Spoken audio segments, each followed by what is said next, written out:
दोस्तों यहाँ पर डीएलएड अभ्यर्थियों को लेकर के बड़ी अपडेट जिसे जानना आपको बेहद ज़रूरी है। जैसा कि ये आर्टिकल आप लोग अपने स्क्रीन पर देख पा रहे होंगे, 4 सत्र के बाद डीएलएड की सीटें भरने की उम्मीद। दोस्तों देखिए, अगर आप देखें तो 5 साल से लगभग जो डीएलएड की सीटें थी वो पूरी तरह से फुल ही नहीं हो पा रही थी।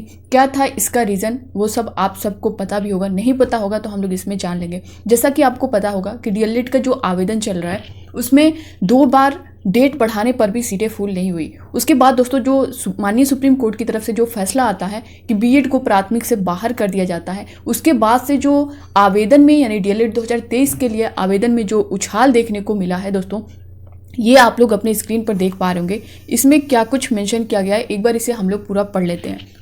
डिप्लोमा इन एलिमेंट्री एजुकेशन यानी डीएलएड में 4 साल बाद सीटें फुल होने की उम्मीद है। प्राथमिक स्कूलों की शिक्षक भर्ती से बीएड को बाहर करने के सुप्रीम कोर्ट के फैसले के बाद डीएलएड में प्रवेश के लिए आवेदन की बाढ़ आ गई है। प्रवेश के लिए पंजीकरण की अंतिम तिथि 31 अगस्त तक परीक्षा नियामक प्राधिकारी कार्यालय की वेबसाइट पर 5.09 लाख अभ्यर्थियों ने ऑनलाइन रजिस्ट्रेशन कराया है। इनमें से 3.38 लाख से अधिक अभ्यर्थियों ने फीस जमा की है। इनमें से 3,33,183 अभ्यर्थियों ने रविवार तक अंतिम रूप से आवेदन किया है। हालांकि अंतिम रूप से आवेदन 5 सितंबर तक स्वीकार होंगे। आप देख पा रहे होंगे अंतिम रूप से जो आवेदन है ये 5 सितंबर तक जो है एक्सेप्ट किए जाएंगे। इस बार प्रदेश के 67 जिला शिक्षा एवं प्रशिक्षण संस्थान डाइट व सीटीई की 10,600 और 2,974 निजी कॉलेजों की 2,22,750 कुल 2,33,350 सीटों पर प्रवेश होना है। उम्मीद जताई जा रही है कि सीटें भर जाएंगी। 2018 में राष्ट्रीय अध्यापक शिक्षा परिषद की ओर से बीएड को प्राथमिक विद्यालयों की शिक्षक भर्ती में मान्य करने के बाद से डीएलएड का क्रेज घट गया था। 2018, 19, 2021 व 22 में आधी सीटें भी भरना मुश्किल हो गया था। आप देख पा रहे होंगे 2018, 19 और 21 और 22 में जो है आधी सीटें भी भरना मुश्किल था, जबकि इस बार आप देखेंगे दोस्तों 5 लाख तक जो है आवेदन हो चुके हैं।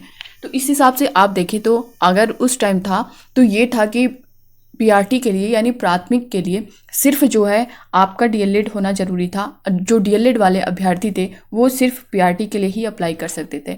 अगर आपने बीएड किया है तो बीएड वाले अभ्यर्थियों के लिए आप पीआरटी के लिए भी अप्लाई कर सकते थे, प्राथमिक में भी, जूनियर में भी, और आपका जो टीजीटी है, एलटी ग्रेड है, इन सब भर्तियों में भी आप अप्लाई कर सकते थे। तो जो अभ्यर्थी उतने ही पैसे में उतना ही सब कुछ लगा के, उतनी ही मेहनत करके, उतना ही टाइम लगा के वो अगर डीएलएड करता है और उसे एक ही ऑप्शन दिया जाता है सिर्फ प्राथमिक का, और उतना ही टाइम उतने ही फी सब कुछ करके वो जो है डीएलएड करता है और उसको सभी तरफ चांस मिलता है। तो इस तरह अभ्यर्थियों ने बीएड की तरफ ज़्यादा उनका झुकाव था, और बहुत से लाखों ऐसे अभ्यर्थी जो पीआरटी में तो आना चाहते थे उसके बाद भी उन्होंने बीएड किया कि हमारे लिए जो है चारों ऑप्शन है। तो इस तरह से उन्होंने बीएड को सिलेक्ट किया। मगर अब वही अभ्यर्थी जिन्होंने बीएड किए हैं, ये ऐसा नहीं है दोस्तों जो आवेदन कर रहे हैं वो ऐसा नहीं है कि ये न्यू कैंडिडेट है, यानी अभी अभी ये जो है अपना ग्रेजुएशन करके आए हुए। इसमें बहुत से ऐसे अभ्यर्थी हैं, जैसा कि माननीय सुप्रीम कोर्ट की तरफ से जो फैसला आ चुका है कि बीएड को प्राथमिक से बाहर कर दिया गया है। तो जो अभ्यर्थी बीएड कर चुके हैं उनकी तो आपने पूरी कोशिश देख रखी होगी कि धरने पे धरने और इधर उधर से जो कुछ भी है उनकी कोशिशें चल रही हैं कोर्ट जाना, ये सारी चीज़ें कि किसी तरह से बीएड को शामिल फिर से कर लिया जाए पीआरटी के लिए।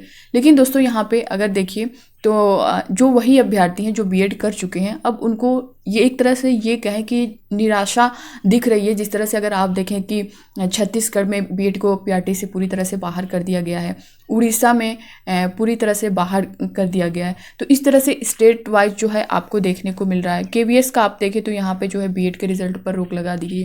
तो ये सारी चीज़ें आपको देखने को मिल रही है। तो इस तरह से जो बीएड अभ्यर्थी हैं अब उनका झुकाव इस तरफ से निराशा दिख रही है। तो अब उनको ये लग रहा है कि डीएलएड का आवेदन इस टाइम चल रहा है तो हम क्यों ना डीएलएड ही कर लें। तो इस तरह से वो अभ्यर्थी भी यानी जो बीएड कर चुके हैं वो भी डीएलएड के लिए आवेदन कर रहे हैं। तो इस तरह से भीड़ें बढ़ती जा रही हैं। तो बाकी दोस्तों ये थी इससे रिलेटेड पूरी जानकारी। बाकी अब जो है आपका इस पर क्या कुछ कहना है आप लोग कमेंट बॉक्स में कमेंट करके बता सकते हैं। तो ये थी इससे रिलेटेड पूरी जानकारी। मिलते हैं नेक्स्ट अपडेट के साथ, तब तक के लिए bye bye, take care, thank you.